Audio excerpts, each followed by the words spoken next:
Hey everyone, this is LeeBonHigh92 bringing you my very second commentary ever. And I know I haven't been putting up commentaries, it's just that in real life I don't talk much as I think, per se. So, the purpose of this commentary is not the game itself, but before we get into the... Ooh, nice nade there. So before we get into the topic, let me just say that I'm not much of a good Call of Duty player as many of you would expect. Not YouTube worthy per se, such as Woody's Gamertag, Wings of Redemption, Whiteboy 7th Street, or T Martin. My actual KD ratio is somewhere between 1 and 2. The gameplays, on the other hand, posted on this channel, which many of you don't watch because I'm not recognizable as these channels, is gameplay from my brother. On my part, I just edit those into these cool theater mode videos where there are shots at different angles and all that stuff. But for this video, this gameplay is mine. So with all that said, consider this, and I'd like you to think about it as I walk you through, okay? Have you been warned or fired at work because of a post on Facebook or Twitter you put out?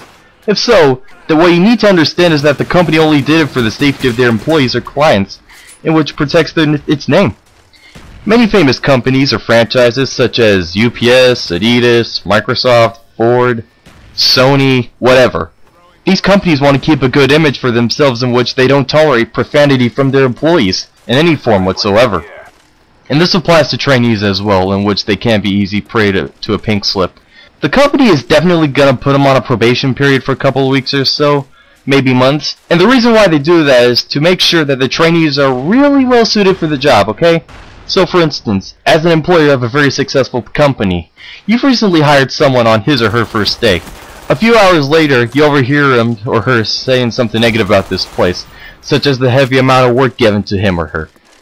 Would you want to keep him? Now think about this choice. If you do so, he or she would probably do the same thing almost every day, probably throughout the probation. And that's not a good thing to the big successful company, or any company at that matter, because good companies, regardless of size, take little problems seriously. Just not too serious unless someone's completely mind-fucked. So, the only option is to let that trainee go. He's not suited for the job. He's not going to find anything great in this. So with all that laid out on the line, here's a good example of what I'm talking about. Back in Halloween of 2008, a New England Patriots cheerleader, at the age of 18 at the time, was canned for posting party pictures of her doodling dicks and anti-Semitic crap on a passed-out partygoer. The pictures eventually reached the manager of the Patriots, who was a big supporter of the Anti-Defamation League, or ADL for short, you can look it up. And what that is an organization that strictly despises anti-Semitic depictions and messages.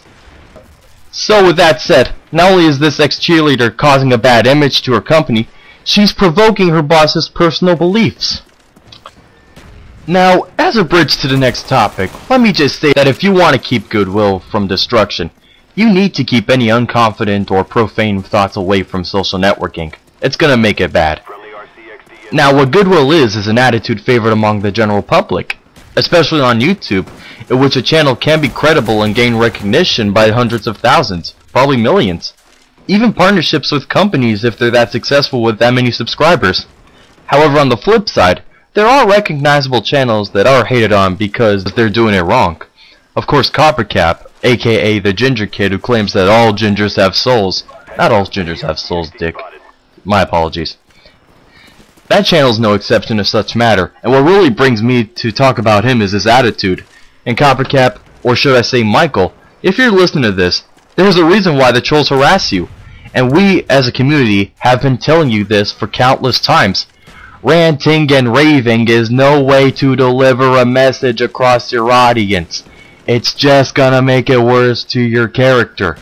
It's like spilling diarrhea in a gumbo pot, giving it a bad taste, if you think about it.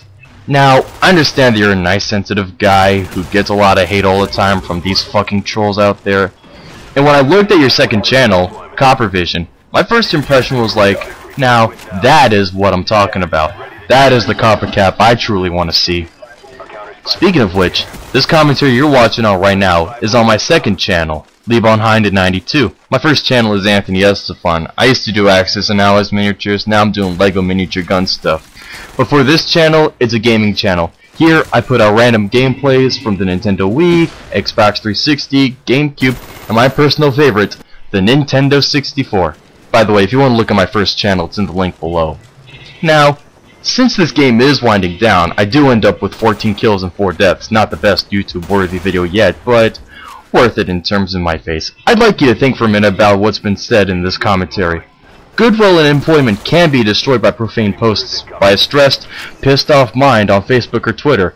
And CopperCab, try to be more calm in your future videos. Don't let those trolls get to you, okay? I mean, why not film when you're at a calm attitude? Think about it. You get a better reception from the viewers. So, that's my gameplay. 14 kills, 4 deaths. I hope you guys enjoyed. Farewell, and be swell.